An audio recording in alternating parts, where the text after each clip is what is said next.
Today in front of me Realme C25s, and I'll show you all the box accessories inside our device box.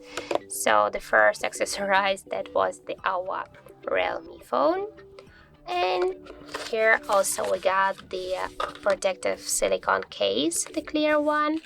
Also we got here the information guide, some warranty letters, and more paperwork. And here also we got the SIM tool. This like the case from our device, and also we got here the original charger brick, Realme original charger brick, and also the last thing is the USB Type-C cable. So that's it. There are all of box accessories inside our device box.